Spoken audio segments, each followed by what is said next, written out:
Well, you'd been asking me about the way in which I sort of came to terms with my faith again as an adult. Grew up as a missionary child in a conservative mission group in South America, and by the time I was 19, came to the United States, sort of rethinking everything, figuring out where I fit in the world. Not too pleased about living in a foreign country like that at that stage in my life, leaving my friends behind. And I went to Bible school for a year before I went on to college, because I didn't want to go into medicine at that point.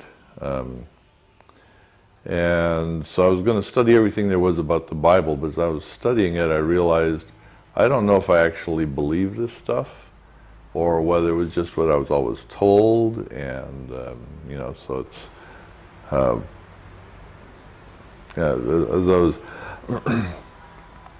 really kind of struggling with that, I came to the opinion that I just didn't know if God really was real. And I was wondering, how would I actually know, if God was real or not? So at one point then, the Bible school decided they were going to have an all-night of prayer. And this all-night of prayer seemed to me like the worst idea I'd ever heard of. I mean, I could pray for, like 3 minutes straight maybe, and I'd run out of every phrase I knew to use. And to go all night was just completely over the top. It's like I could not think of any reason to want to do that. So I thought, well, I'll just sit it out, I'll just skip the night. And then 3 of the young ladies that were running the all-night of prayer came to me and said, "Oh, we'd like you to participate. And at midnight, we're going to have a prayer group for missions." And, you were from missions and all that sort of stuff. So would you stay and, lead that for us? And I tried to get out of it this way and that way. And they were insistent. So eventually I agreed. But that really put me in more of a crisis position, because now, I'm supposed to not just be there, but I'm supposed to lead it, So that night I didn't go to any of the prayer stuff. I just went to my room. I was going back and forth between I don't believe this, it's just what I've been taught. Finally, in just total desperation, I just gave up and I told God to go to hell. I didn't know if he existed or not, and I just was going to bed. I woke up about 10 minutes to 12, something like that, and I was in a cold sweat. I thought, you know what? Everybody I know is a Christian, believes this stuff, and I don't know anybody outside of the Christian world. If I just say I don't believe, then I give up everybody I know, so it's lose all my relationships, and I don't like that. So I guess the only alternative then is to try to fake it. So I went that night and I led the all-night of prayer, and I just faked it from one end to the other, everything I could think of, to make this into a moving event. And there people were in tears, and as they're all walking out at the end, they made me stand at the door and shake everybody's hands. They said they'd never been so moved to pray for missions in their whole life. I just wanted to slap them all, right? So then I was thinking to myself, okay, now I'll just go to bed and get this over. And but then the 3 girls came along and they grabbed me and said, "Oh, you got to come with us for the rest of the night." And so we did. And as we're going along, the last thing at the night was, I think like at 6 a.m. they were going to have communion. I'd never seen it done this way before, but they put everybody in one big, huge group all around the chapel, and they had one communion cup and one piece of bread, and they're going to, or one loaf of bread actually, they passed it from person to person, and you were supposed to receive it from the person next to you. And they were supposed to pray for you while you took communion, then you did that for the next person in line. Well, even when they'd talk to me about, like going, the last thing was communion, I was thinking, well, I'll just pass it by when it goes and I'll get out of here. But this is like there's no way to get out of it. So it started across the room, and the suspense just built inside me, if you can call it suspense. It was dread, really.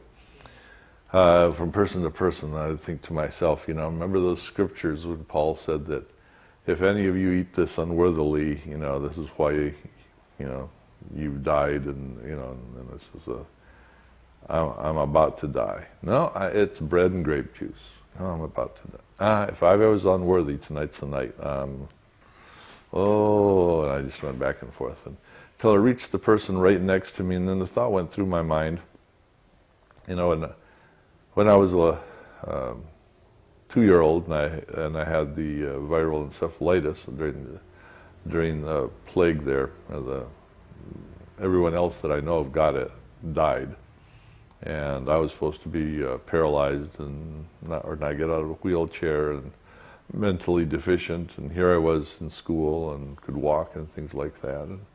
And, maybe if there was a God, I should find out for myself in some way or another. So as the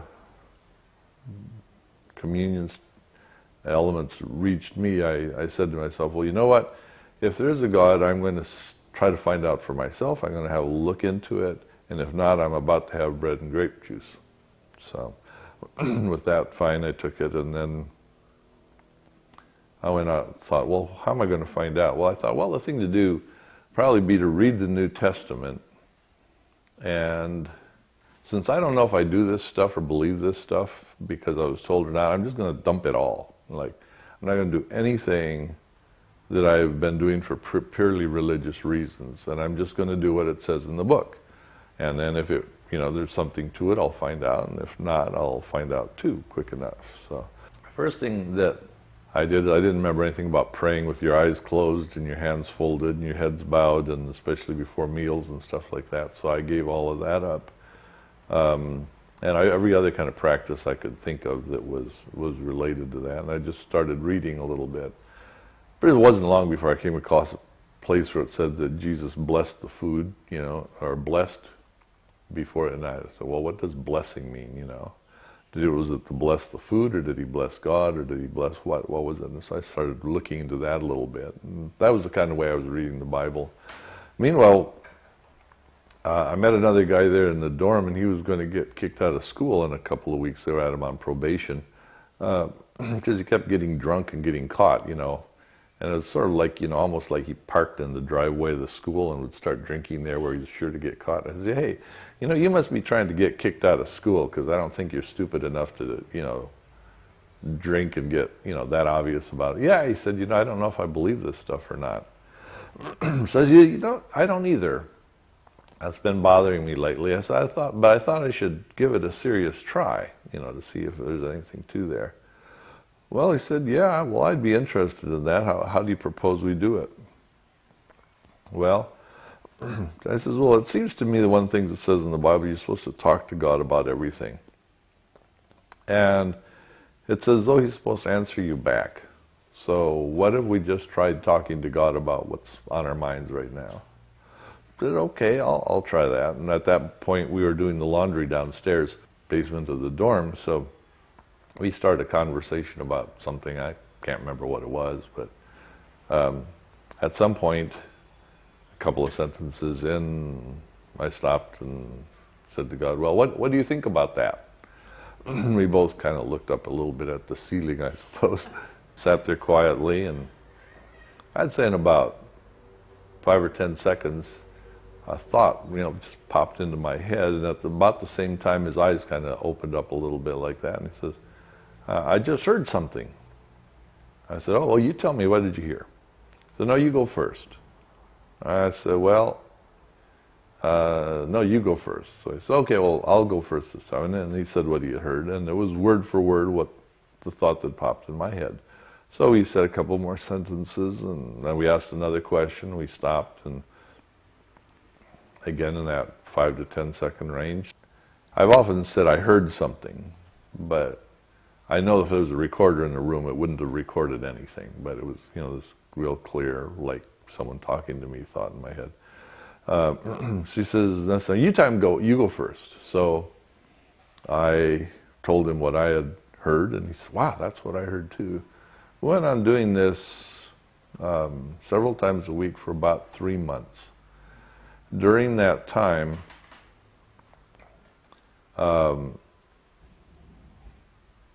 he and I, we took turns going first, and except for 2 times, we always matched word for word what the other person had heard. And the 2 times that we didn't match word for word, the meanings were the same, but the word order was different. It was, something like that. And this, just simply amazed, I think, the 2 of us. And so we got real serious then about looking at what else the Bible might have to say. And so as I read through the whole New Testament, I pretty much came to 3 conclusions about the way of life it described. One was that you talked to God about everything. The second was that you didn't do anything out of fear. And up until then, I really lived all my entire life out of fear. So I was afraid of making my parents mad. I was afraid of ruining the testimony. I was afraid of being rejected by people. I was afraid of upsetting my parents. I was afraid of getting bad grades. Whatever it was. Friends, people wouldn't like me. Everything I did was out of fear, and I realized that I had no conception whatsoever what life would look like if I wasn't living everything out of fear. It'd be a completely different life than I had known. And then the third thing was that you were supposed to love people deeply, which was, of all things, the things I was most afraid of, because people were the ones that had hurt me the most. And so loving people deeply was by far the hardest part of the whole business. And it really went against all of my personal defenses and everything else that I'd built my life around. So, if that's what it's about, then I really haven't experienced anything resembling what this Christian life is about. And if I have God I can talk to, and He can actually answer me about things and let me know about stuff, I have a way of maybe working with the problem. So I just started with, I'm afraid of all these things, and this is the only way I know to do things. What do you want to do about that? Kind of discussion with him. And I really can't point to any brilliant anythings, but in that path of continuing this discussion along the way, I found the fears were dropping off, and that you might even say could begin to see people a little bit more the way God saw them, that kind of thing. But as I'd reflect back a little bit on that business of telling God to go to hell, it occurred to me one day that the God that I had known back then at that point, or the way I saw God, really did deserve to go to hell. He was a pretty mean, demanding God. Actually a God that I could understand and I'd created within my own head.